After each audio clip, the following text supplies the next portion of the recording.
Hola niños, ¿cómo están?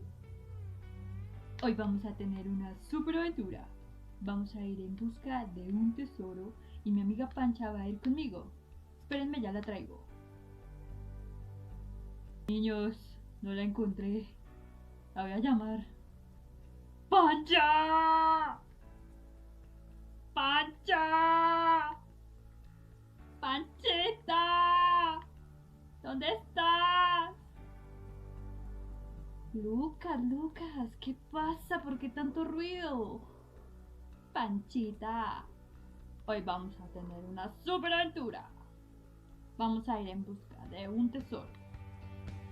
¿En serio? A ver, ¿y dónde está? Quiero saber si hay en el tesoro comida o algo así porque tengo mucha hambre. Pues no lo sabemos, Pancha. Se dice que el tesoro está en la mitad de la playa, junto a unas rocas inmensas. ¡Vamos! La aventura nos aguarda. Bueno, pero espérate. Tengo que empacar mi almuerzo porque con hambre nadie trabaja. ¡Ponchito! ¡Lo encontré! ¡Ven! ¿Qué pasó, Lucas? ¿Qué encontraste? ¿La comida? No, ¿qué te pasa? El tesoro. A ver, ven y miramos qué hay.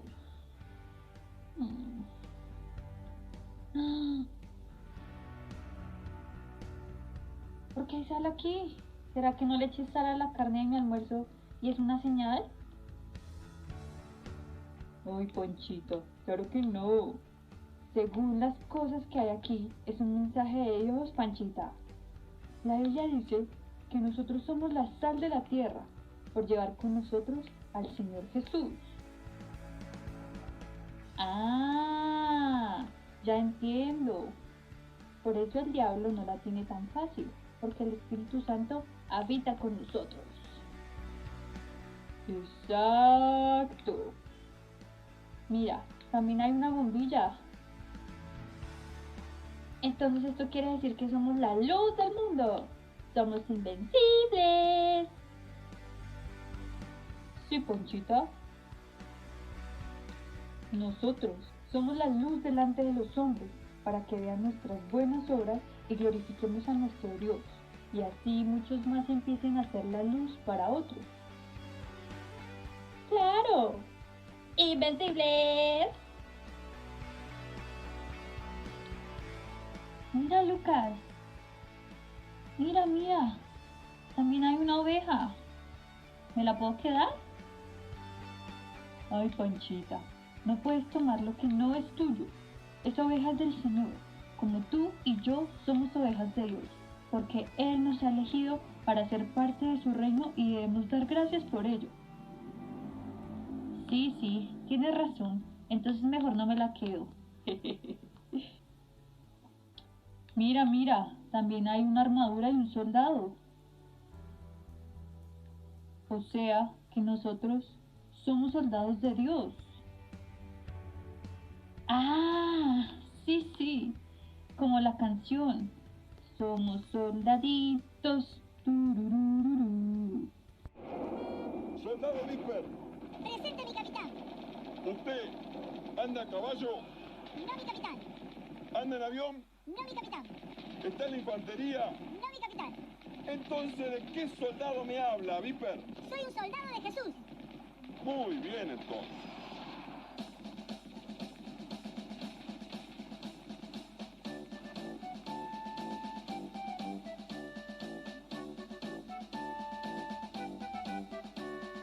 Somos soldaditos, siervos del Señor.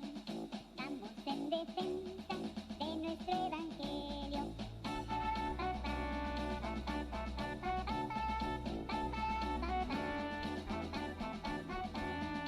Aunque no soy de la infantería, caballería, artillería, aunque en avión no ande volando, pero soldado soy.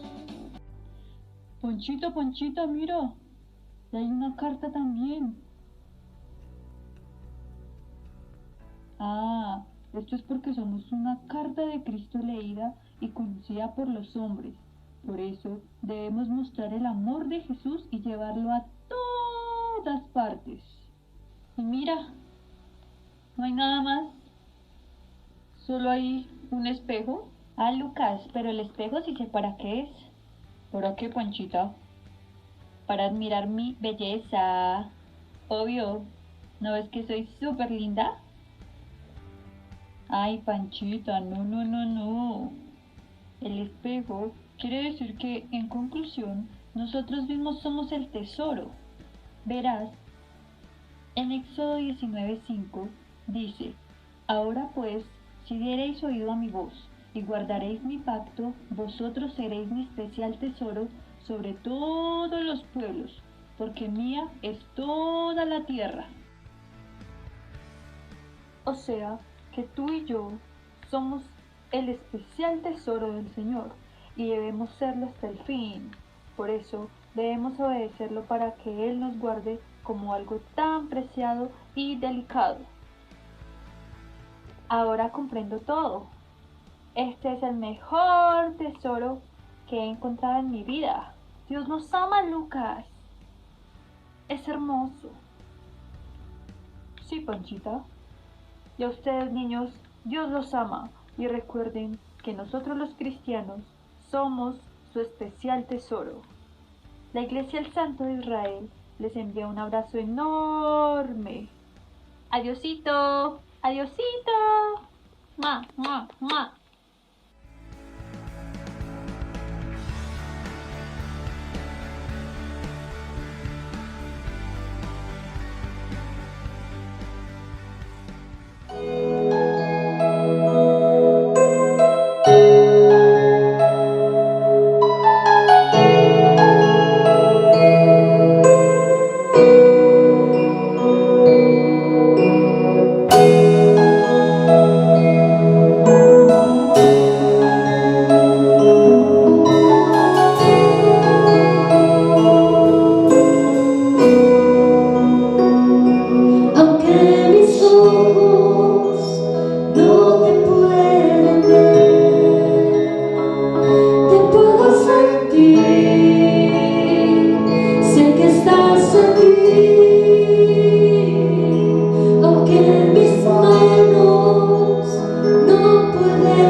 Buenos días, amados hermanos. Qué bueno estar otra vez, otro domingo más con ustedes, llevando la preciosa palabra de Dios.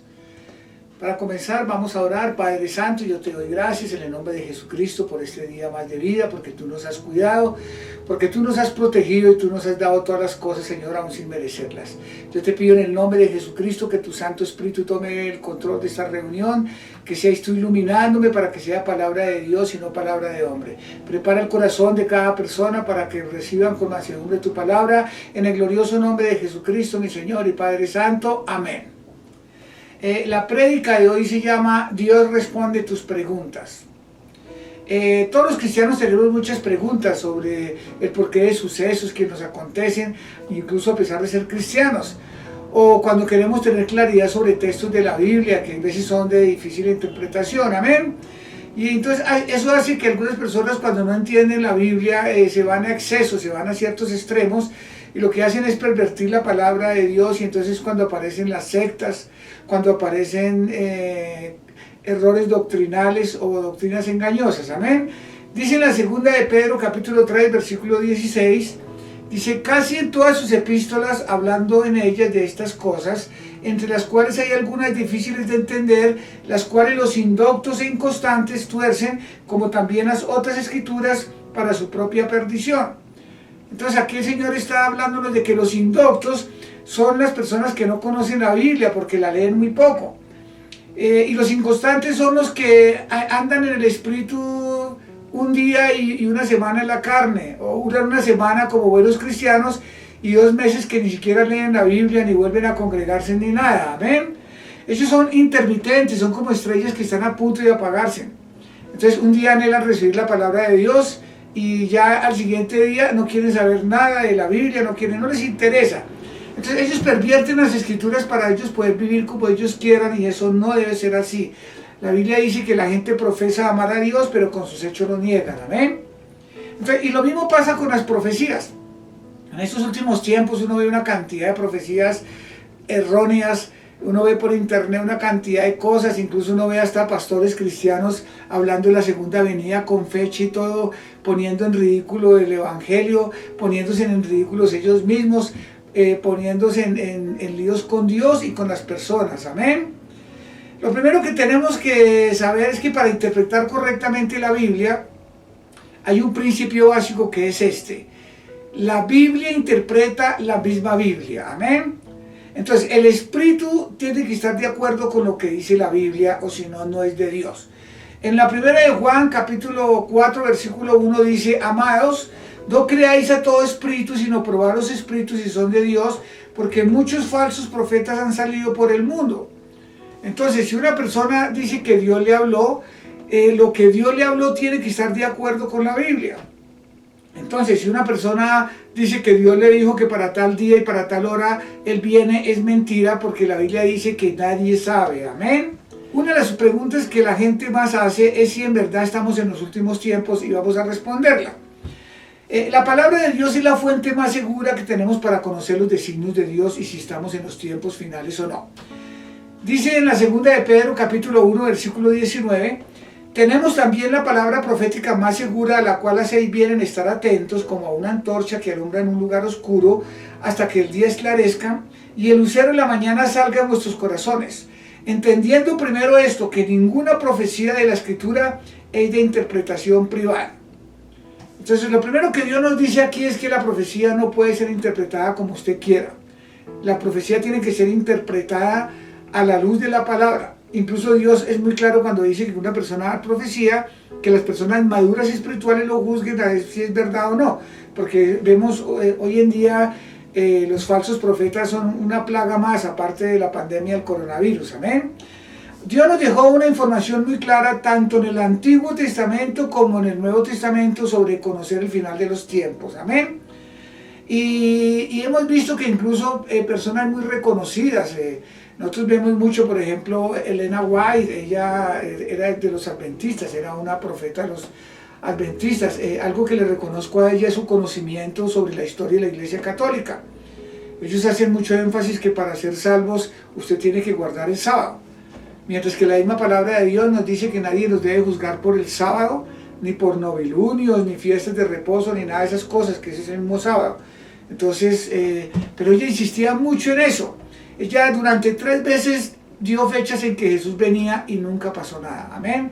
Entonces vimos que quizás ella era buena en las intenciones, pero escuchó otro espíritu diferente al de Dios. Entonces, ¿qué debemos hacer? Primero, es el principio. Para cualquier persona que le diga que Jesús viene para tal día o para tal hora, la Biblia dice lo siguiente en Mateo capítulo 24, 36. Pero del día y de la hora nadie sabe, ni aun los ángeles del cielo, sino solo mi Padre. Entonces, por lo tanto, cualquiera que le ponga fecha exacta, con seguridad se mete en problemas. Amén. Va a quedar en ridículo. Imagínense, por ejemplo, las personas que les dicen, no, Jesús viene para tal fecha, y ellos van y regalan sus casas, sus posesiones, y después resulta que no llegó, quedan sin 5. ¿Usted se imagina el problema en que se metió ese pastor? ¿Lo van a demandar? Eso es grave, hermano. Amén. Porque las cosas, la profecía tiene que ir de acuerdo con la Biblia. En el libro de Daniel, que está en el Antiguo Testamento, él es también llamado, Daniel es llamado el Apocalipsis del Antiguo Testamento. El Señor nos dejó una muy buena información sobre el final de los tiempos. Amén. Que al unirla con la información que tenemos en el Nuevo Pacto, ¿sí? Entonces tenemos una luz de una franja de años en que Él podría llegar. No el día, no la hora, no el mes, una franja de tiempo, ¿sí? En que Dios nos avisa para que Él podría llegar. Y tenemos que mirar que tanto el Antiguo y el Nuevo Testamento, la suma de la palabra es la que nos da la verdad correcta. Amén. No solo el Antiguo Testamento, no solo el Nuevo Testamento. Si nosotros nos ponemos a aplicar mucho solo el Antiguo Testamento en nuestras vidas, nos volvemos legalistas. Y si aplicamos solo el Nuevo Testamento sin tener en cuenta el Antiguo Testamento, vamos a entrar en un exceso de gracia que muchas veces se vuelve libertinaje. Amén. Ahora, en esto que Dios nos va a hablar a través de su preciosa palabra, Él nos va a dar una franja de años en que sería el arrebatamiento o la venida de Jesús, porque son 2 sucesos diferentes. El arrebatamiento o rapto de la iglesia ocurre 7 años antes de que Jesús venga. El arrebatamiento comienza antes de la gran tribulación, antes de que comience el Apocalipsis. Y ya después sí es la venida de Jesús. O sea, su gloriosa venida, ¿sí? Y como vuelvo y lo repito, nadie sabe ni el día ni la hora. Para entender las profecías del Antiguo Pacto y el Nuevo Pacto, tenemos que conocer la duración de los tiempos en la profecía. Dios estableció esta información para que la puedan entender únicamente sus hijos. Esto no es para que todo el mundo lo entienda, por eso Jesús decía, hablamos en parábolas para que teniendo ojos no vean ni oídos no entiendan. ¿Por qué? Porque hay mucha gente que no está interesada genuinamente en la salvación. Ellos están interesados en tomarse el cielo por asalto, es decir, yo quiero saber cuándo Jesús viene para vivir como un demonio y un día antes me arrepiento. Entonces Dios como nos conoce, sabe cómo somos, entonces por eso en cierta forma Él usa la escatología, por eso hay tantas cosas que nosotros debemos conocer. Amén. En Levítico capítulo 25 versículo 8 dice la palabra de Dios, y contarás 7 semanas de años y 7 veces 7 años, de modo que los días de las 7 semanas de años vendrán a ser 49 años. Entonces Dios establece que para poder interpretar estas profecías, cada semana equivale a 7 años. O sea, cada día un año, cuando se trata de interpretar las profecías. Amén. Y lo mismo cuando se habla en el Apocalipsis de un tiempo y 2 tiempos y medio tiempo. Un tiempo significa un año, medio tiempo significa medio año. Dice la palabra de Dios en Daniel capítulo 9 versículo 15. Sabe pues y entiende que desde la salida de la orden para restaurar y edificar a Jerusalén hasta el Mesías príncipe, habrá 7 semanas y 72 semanas se volverá a edificar la plaza y el muro en tiempos angustiosos. Entonces vamos a comenzar a interpretar este versículo basado en el principio de que cada semana bíblica es que son de 7 días equivalen a 7 años. Amén. Entonces eso es lo que se llama en hebreo, cada semana es Shavuot, que significa 7 años. Entonces vemos que la misma Biblia está interpretando la misma Biblia. Entonces queda claro que 7 semanas es igual a 49 años. Amén. Entonces ya vimos, 7 semanas son 49 años. ¿Por qué? Porque 7 por 7, 49. En Daniel, en el capítulo 9, versículo 26, en la primera parte dice: y después de las 62 semanas se quitará la vida al Mesías, mas no por sí. Entonces aquí vemos claramente en el anterior texto que dice que cuando se dé la orden para la reconstrucción del muro de Jerusalén hasta la muerte de Jesucristo, pasarían entonces 7 semanas más 62 semanas. Entonces vamos a sumar. Entonces ya vimos que las primeras 7 semanas son 49 años. Ahora las 62 semanas equivalen a 434 años. Y si lo sumamos, entonces serían 49 más 434 dan 483 años. Ahora debemos entender que el rey Ciro en su primer año de reinado dio la orden de edificar a Jerusalén en el año 450 a.C. Incluso esta profecía se cumplió exactamente cuando vemos en Esdras capítulo 1 versículo 1 que dice: en el primer año de Ciro rey de Persia, para que se cumpliese la profecía de Jehová por boca de Jeremías, despertó Jehová el espíritu de Ciro rey de Persia, el cual hizo pregonar la palabra y también por escrito por todo su reino, diciendo, sí, que se construyera los muros de Jerusalén y Jerusalén. Entonces vemos que la palabra de Dios se cumple porque Dios cumple. Él cumple porque cumple, Él no miente. Él dijo que lo hace, Él lo hará. Amén.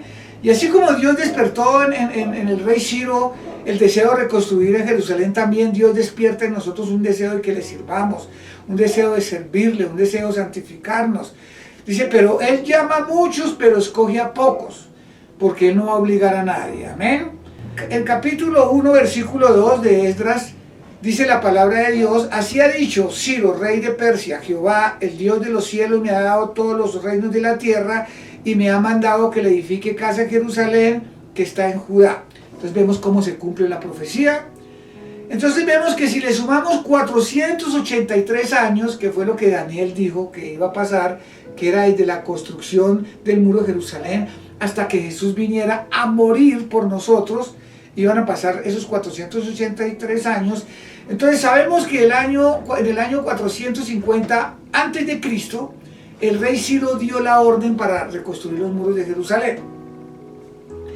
Y si contamos 483 años, desde el año 450, que es antes de Cristo, y nosotros sabemos que todas las fechas que sean antes de Cristo se cuentan de para atrás hasta que se llegue al año 1, entonces van disminuyendo, entonces porque es cuando comienza la era después de Cristo. Entonces vemos que nos da el año 33 después de Cristo. Exactamente a los 33 años Jesús fue crucificado. Amén. Fue crucificado por ti, fue crucificado por mí, para perdón de pecados. Entonces vemos que se cumplió la palabra exactamente tal como lo había establecido Daniel en lo que se llaman las 70 semanas. Entonces vemos que pasan 69 semanas, ¿cierto? Pero Dios habla de las 70 semanas, entonces queda una semana. Esa semana no se cumple inmediatamente.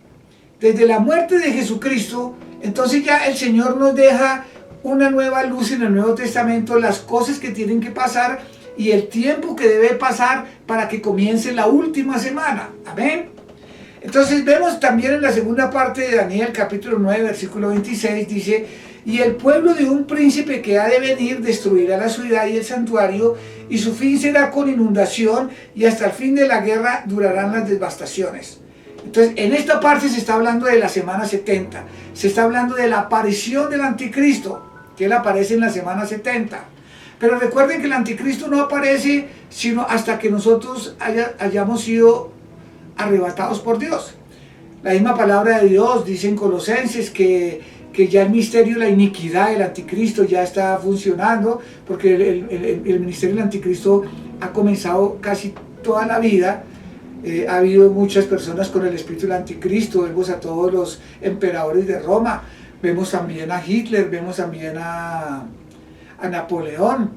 Sí, ahorita vemos el espíritu del anticristo en los musulmanes, vimos el espíritu del anticristo en el ateísmo, en el comunismo, donde quieren apagar la voz de nosotros los cristianos. Amén. Entonces dice la palabra de Dios en Daniel 9, versículo 27, Y dice, y por otra semana confirmará el pacto con muchos, y a la mitad de la semana hará cesar el sacrificio y la ofrenda, y después con la muchedumbre y las abominaciones vendrá el desolador, hasta que venga la consumación y lo que está determinado se derrame sobre el desolador. Aquí en esta última semana, que es cuando ya después de que nosotros hayamos sido llevados en el rapto, porque la Biblia dice que hasta el momento lo único que lo detiene somos nosotros, dice hasta que sea quitado de en medio, que algunos entendieron que era el Espíritu Santo, pero el Espíritu Santo no puede ser quitado de la tierra. El Espíritu Santo ha estado desde el principio de la creación hasta el fin de la creación. El Espíritu Santo está incluso en el infierno, dice la palabra de Dios, ¿a dónde huiré de tu Espíritu? Si vas a lo profundo, vas al Seol, vas al infierno, allá estás tú. Si voy a lo más alto, allá estás tú. Yo me podré esconder, ¿será que alguna vez de Dios, del Espíritu Santo? Entonces, se hizo una mala interpretación en este versículo de que se decía que era que el Espíritu Santo iba a ser quitado, pero no, el que va a ser quitada es la iglesia de Jesucristo. Eso es lo que detiene totalmente la maldad de toda la tierra, amén. Nosotros somos la sal de la tierra. Cuando la sal de la tierra sea quitada, el mundo se va a corromper totalmente. Y por eso es que ya viene juicio total, amén. Entonces, hasta que ocurre el arrebatamiento, que eso puede ser de un momento a otro, porque eso es lo que vamos a ver ahorita más adelante. Y ahora, no es que Dios se quiera demorar en estas cosas, sino que Él quiere que todos vengan al arrepentimiento. Él no quiere que nadie se pierda, amén. Ahora, Dios nos dio en el Nuevo Testamento varias señales para saber los tiempos. Entonces, en Daniel nos da los tiempos para la muerte de Jesús y se cumplieron exactamente. Las 69 semanas que dieron en el año 33 después de Cristo, que fue cuando fue crucificado, amén. En Mateo 24:3, él nos da una cantidad de señales que ya casi todas se han cumplido, que son como las guerras, que va a ser reino contra reino, las disensiones, o sea, que son las revueltas, las manifestaciones violentas que hay en todos los países, en las principales ciudades del mundo, queriendo traer caos. La mayoría de todas esas revoluciones es para tratar de que todos los gobiernos se vuelvan socialistas, para que le puedan abrir el campo al anticristo, para sacar a Dios del Estado, para sacar a Dios de los colegios y para poder comenzar una persecución abierta contra nosotros, aunque ellos digan que nos respeten y todo, ellos no nos quieren, ellos no nos respetan, ellos mienten, amén. Y también dice que va a haber el aumento del homosexualismo, que lo llama los tiempos de Lot, amén. Y también el aumento de la delincuencia, eso ya lo hemos visto, el aumento del homosexualismo ya lo estamos viendo, eso ahorita incluso con este nuevo presidente norteamericano, él va a hacer una apología al homosexualismo a nivel mundial. Sí, entonces vemos la pérdida de los valores morales, la aparición de falsos maestros, de falsos cristos, vemos muchas doctrinas en la iglesia inclinadas al positivismo, al mercantilismo. Y también hablan en los tiempos de Noé, que la gente solamente quiere comprar y vender, e incluso hoy en día hasta el evangelio se ha vuelto un mercado, que entonces ahora para poder venderlo lo disfrazamos de positivismo y eso se vende mucho, a la gente le gusta mucho. Alguien preguntó si el positivismo que enseñan algunos pastores en las iglesias es bueno. Yo les puedo decir que eso les sirve de algo a las personas que no son cristianas.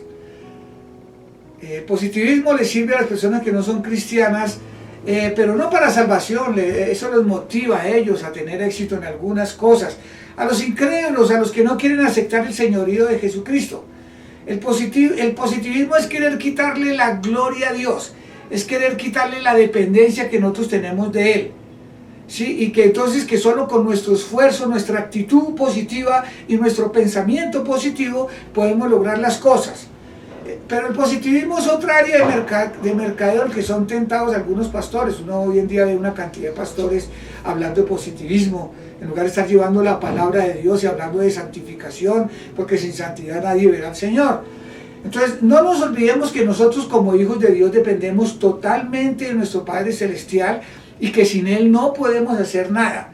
Y que no se cae un cabello sin el consentimiento de Dios. Nosotros dependemos totalmente de Dios. ¿Para qué? Para que la gloria sea para Él, para que nadie se vanaglorie, que con su esfuerzo consiguió esto, que con su esfuerzo consiguió aquello. Incluso ni siquiera que con nuestras propias obras no podemos buscar la salvación, como dice la palabra de Dios en Efesios, para que nadie se gloríe. Entonces ya estamos viendo en el horizonte el nuevo orden mundial. promocionado por el Papa, poniendo en duda la autoridad de la Biblia, negando la existencia del infierno.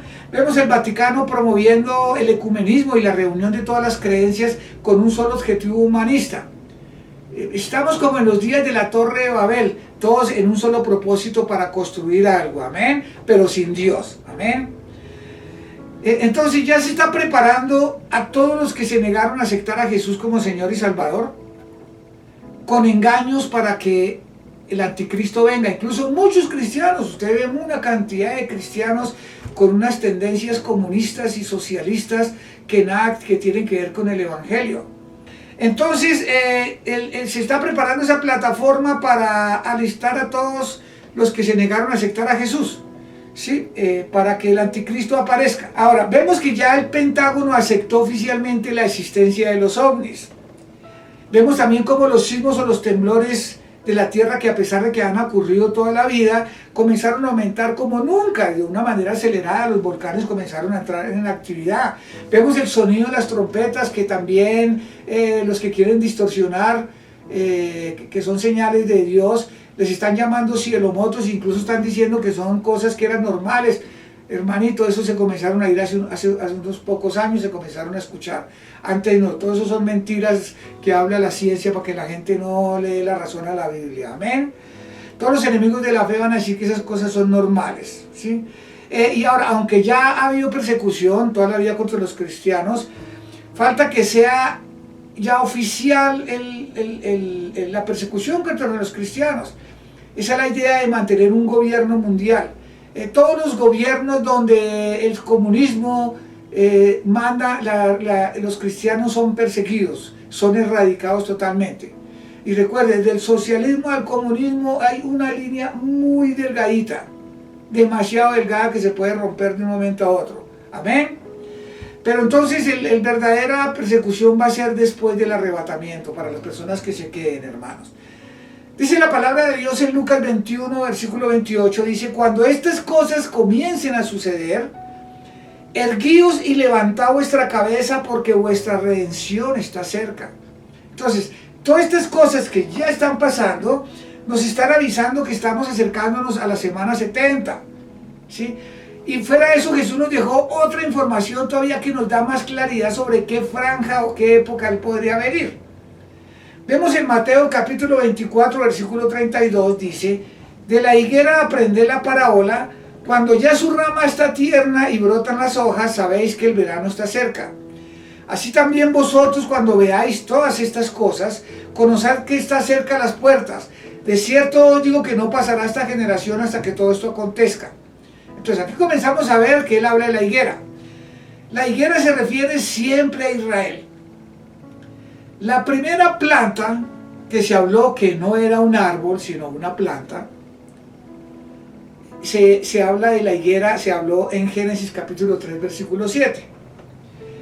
Ahora, cuando Dios habla de la higuera, se refiere a Israel. Recuerden que Israel fue esparcido, eso se llamó la diáspora, fue esparcido por toda la tierra, pero el Señor prometió que los iba a reunir nuevamente como nación, y eso ocurrió en el año 1948, más exactamente el 14 de mayo, o sea que brotaron las hojas después de 1700 años. Pero Jesús dijo que no pasaría esta generación para que todo esto ocurriera, o sea que durante esa generación, vamos a mirar cuánto dura una generación. Vemos que en el Salmo 90:10, en la primera segmento, nos dice lo que dura una generación.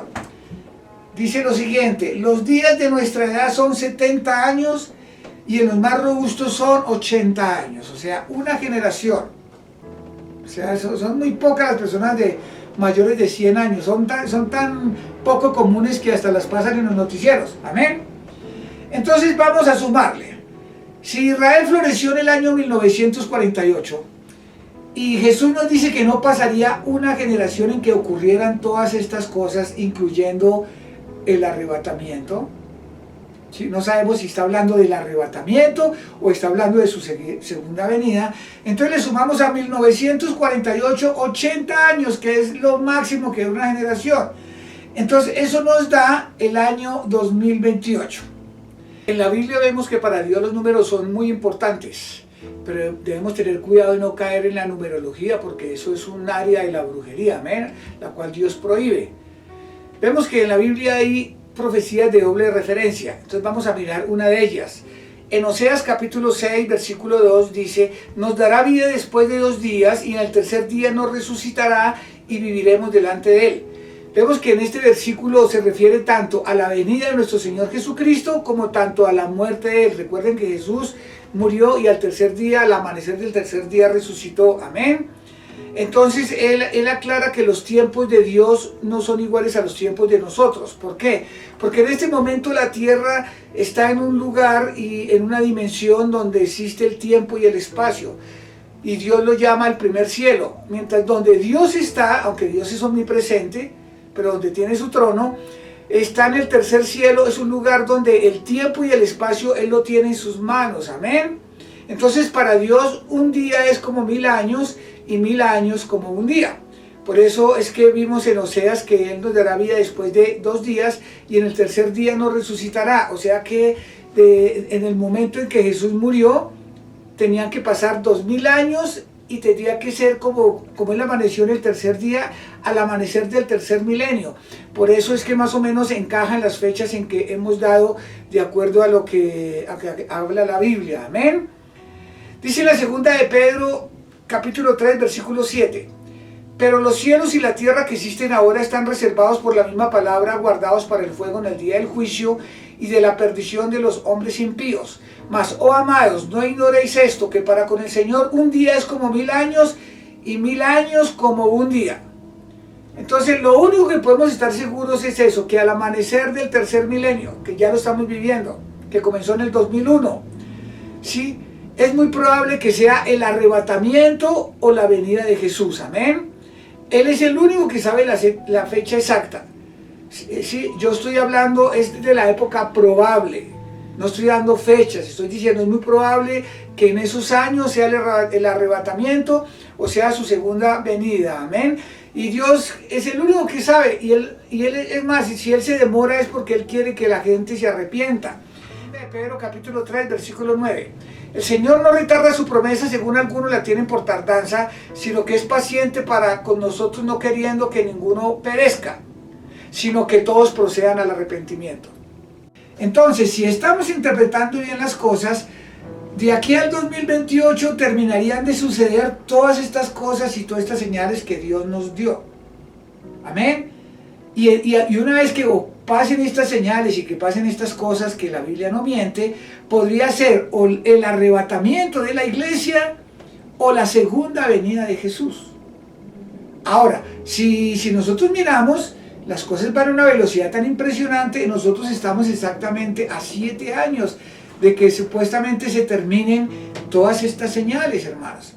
Entonces, en esos 7 años tiene que pasar todo lo que la Biblia dice que tiene que pasar. Amén.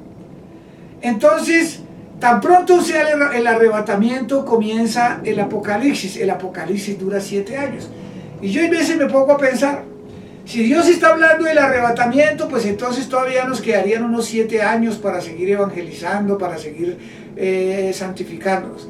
Pero si Dios está hablando de la segunda venida, las probabilidades de que fueran en este año, pues tampoco las podemos descartar en el 2021, hermanos.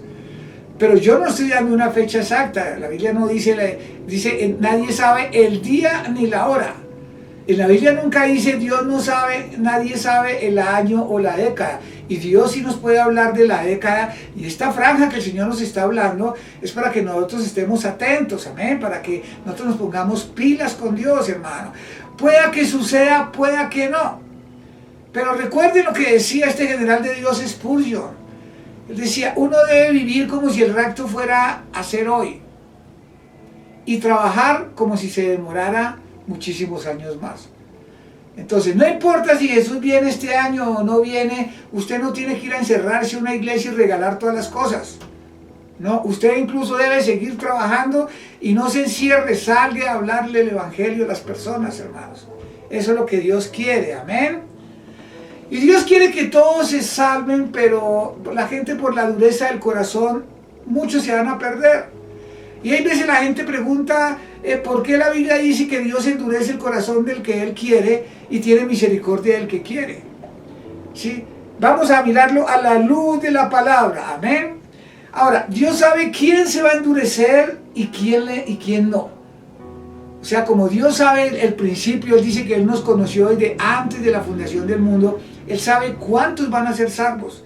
Ahora, Él no hizo unos para ser salvos y otros para ser condenados. No, Él hizo a todos para que todos fueran salvos. Amén. Entonces, si la persona comienza a endurecer su corazón, y si el corazón de esa persona es inicuo, entonces ese corazón no va a permitir que esa fe crezca y se va a volver un incrédulo. Recuerden esto, la incredulidad produce dureza de corazón. Si yo soy incrédulo, por más que Dios quiera que yo me salve, si mi incredulidad sigue en aumento, va a endurecer mi corazón. Y como consecuencia, después, aunque yo quiera creer, no puedo creer porque mi corazón se endureció. Amén. Eso lo vemos en la parábola del sembrador. En la parábola del sembrador vemos que cayó en un terreno. El terreno es el corazón del hombre. Dice que algunos cayeron en un terreno muy duro.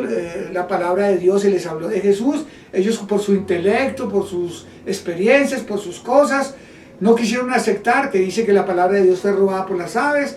Otros dicen que cayó en un terreno pero que había muchas piedras. Las piedras es símbolo de pecado. O sea, son personas que aceptan a Jesús pero no quieren abandonar el pecado. Entonces cuando quiere dar fruto no puede porque el pecado no lo deja dar fruto, que esas personas tampoco se salvan. Y dice también que otra cayó en buena tierra, que la gente creyó con alegría un tiempo, pero comenzaron a entrar en ellos afanes, comenzaron a entrar en ellos el amor a las riquezas, la rumba, todas esas cosas, y que esa palabra fue ahogada. O sea, la recibieron con alegría durante un tiempo, siguieron a Dios durante un tiempo, pero después se ocuparon en sus quehaceres, en sus trabajos, en sus estudios. Es uno de los engaños que Satanás nos usa, hermano, para que vea cómo trabaja. Si usted piensa que usted le puede ganar en astucia a Satanás, no. Usted puede ganar es con la palabra de Dios, respaldado por Dios, usted es más que vencedor. Amén. Ahora, ¿por qué? Porque Dios permite que nosotros tengamos el libre albedrío. Por eso Él dice, yo pongo la vida y la muerte al alcance de la mano, decida que quiere vivir o quiere morir. Amén. Entonces, cuando nosotros decidimos y leemos la Biblia, entonces nosotros vamos a creer la palabra. Cuando leemos en la Biblia que Dios de quien quiere tiene misericordia y lo mismo que a quien quiere le endurece el corazón, esto quiere decir que como Dios conoce el futuro y Él conoce el corazón de todos nosotros, que Él lo escudriña, Él ya sabe quiénes lo van a seguir hasta el final y Él los va a ayudar con su misericordia. Eso es lo que se refiere cuando Él dice, yo de quien quiero tengo misericordia, se refiere que Él ya conoce a todos los que lo van a aceptar. No a los duros de corazón, no a los necios, no a los que se dejaron engañar por Satanás. A ellos les va a ayudar, va a tener misericordia. Amén. Su misericordia es para siempre y se renueva cada mañana. Pero con los necios y los testarudos, Él no va a perder el tiempo, hermano. El mismo Señor le decía a uno, no echéis las perlas a los cerdos. ¿Para qué se pone a hablarle a una persona de Jesús que no quiere? Sí, háblele, pero si Él ya le dice que no quiere y no quiere, busque a alguien que sí quiera, hermano. A la gente cree que hay que rogarle para que se salve. No, Dios nos está haciendo un favor a nosotros, no nosotros un favor al seguirlo a Él. Amén. Entonces, usted tiene que ponerle mucha atención a esto que vamos a leer, hermano, ¿sí?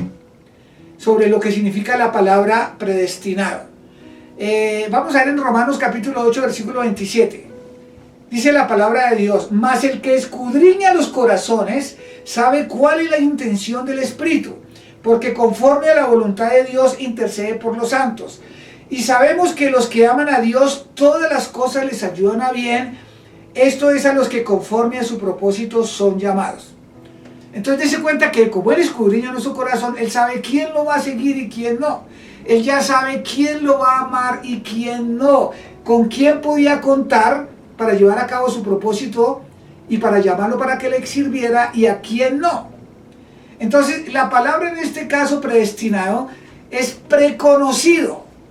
Dios ya conocía de antes quién lo iba a seguir y quién no lo iba a seguir. Entonces, como Él ya sabía quién lo iba a seguir, con Él va a tener mucha misericordia y no lo va a dejar, no importa cuántas veces se caiga, y lo va a levantar, va a seguir con Él. No importa si se desanima, lo va a animar, porque Él sabe que va a llegar al final, pero Él sabe que hay personas que van a entrar en emociones, que al principio eso van a ofrecerle su vida misma, pero después ya lo van a abandonar. Como vimos la otra vez, que como Esaú, que lo van a cambiar por un plato de lentejas. Amén.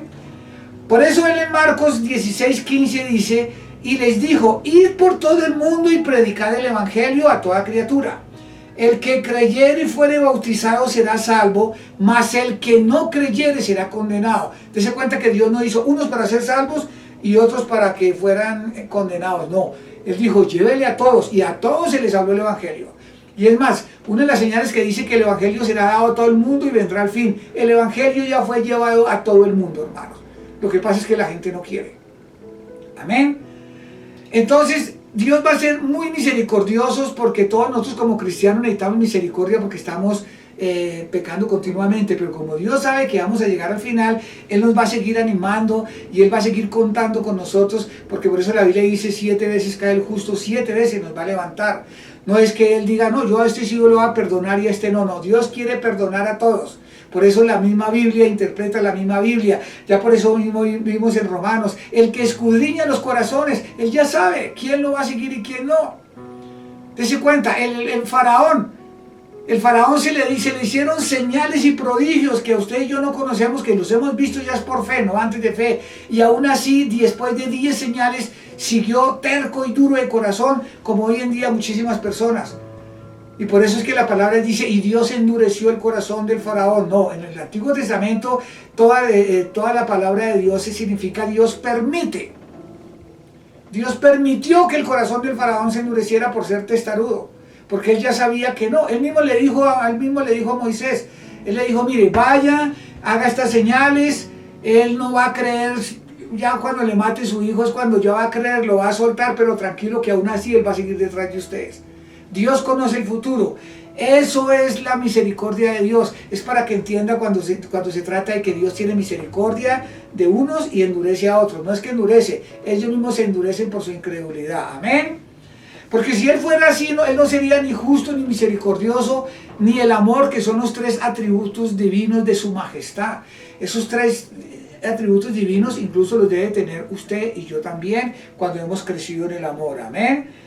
Dice en Romanos capítulo 8, 29, con eso terminamos de completar esta enseñanza. Dice, porque a los que antes conoció, también los predestinó, para que fuesen hechos conforme a la imagen de su Hijo, para que Él sea el primogénito entre muchos hermanos. Y a los que Él predestinó, a estos también llamó, y a los que llamó a estos también justificó, y a los que justificó a estos también glorificó. Vemos que ahí está diciendo que Él nos conoció antes de la fundación del mundo, que Él sabíamos que le íbamos a servir, por lo tanto Él ya predestinó que nosotros lo siguiéramos. Él también sabía quién no lo iba a seguir, pero aún así les habló el evangelio, los llamó. Miren, es que el caso más claro es de los 12 apóstoles. Judas comió con Jesús y aún así se perdió. Y el Señor conocía, y el Señor tuvo siempre misericordia con Judas. Siempre, fue excelente, pero aún así Judas lo vendió. ¿Fue culpa de Dios? No, fue culpa de Judas. Judas decidió escoger el camino de creerle más a lo que decían los fariseos, creer más lo que decía el diablo, de involucrarse en política, y por involucrarse en política fue que perdió todo lo que tenía. La Biblia no se contradice, hermano. Entonces Jesús es maravilloso. Él es nuestro Dios. Y si quieres pasar la eternidad con Jesús, pues recíbelo en tu corazón y debemos apartarnos de los pecados, que eso es lo que se llama el arrepentimiento. Entonces, nosotros todos debemos estar listos y confiados para que cuando Él nos llame a su presencia, o para cuando nos lleven el arrebatamiento, que no sabemos cuándo es, pero según lo que la Biblia dice, las probabilidades que sean de aquí al 2028 son grandes, hermanos. Entonces, gloria a Dios. Y si eso ocurre de aquí al 28, gloria a Dios. Y si no ocurre, Dios se quiere demorar un poco de tiempo más, no importa, pero debemos estar listos. Por eso la Biblia dice, velad, porque usted no sabe a qué hora vendrá el Señor.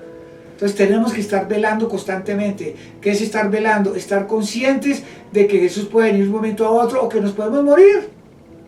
Eso es lo que la Biblia dice, hermano. La Biblia no miente, hermano. Entonces, con esta prédica pudimos contestar algunas de las preguntas que hicieron ustedes, amén. No se pueden contestar más porque, como verán, el tiempo no alcanza. Entonces, santifiquémonos, hermano, y verá que podemos estar confiados y tranquilos que Dios es bueno, amén.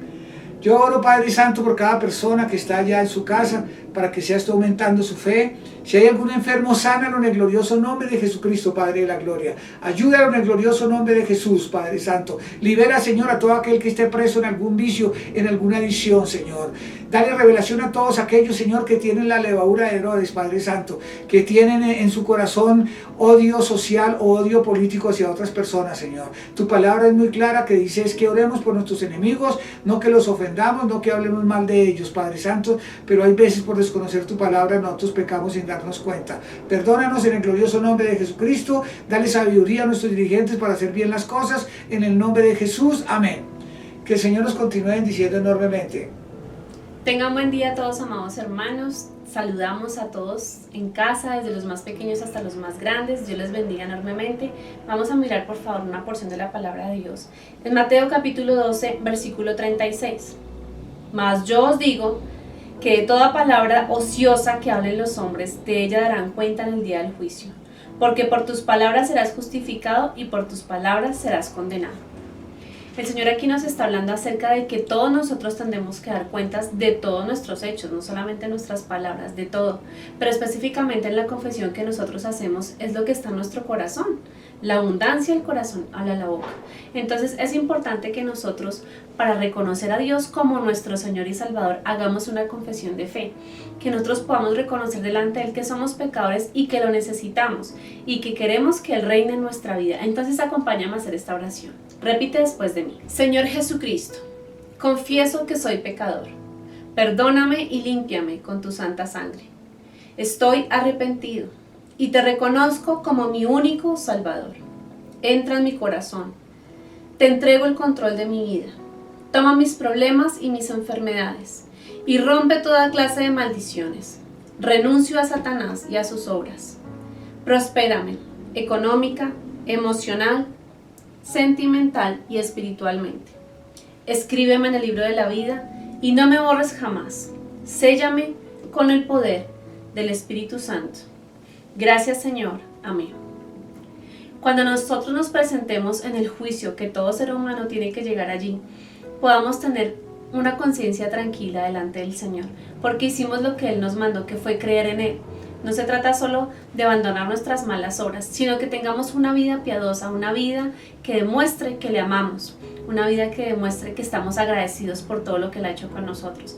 Mis amados hermanos, les doy la bienvenida a todos aquellos que por primera vez hicieron esta oración. Bienvenido a la familia de la fe. Si quieres comunicarte con nosotros para que podamos guiarte en este nuevo caminar, estamos esperando que te comuniques. Un abrazo para todos, familias amadas, el Señor les bendiga. Esperamos que estén haciendo los estudios bíblicos también juntos como familia para que podamos aprender cada vez más y podamos tener la presencia de Dios en nuestros hogares. Un abrazo para todos, el Señor les bendiga.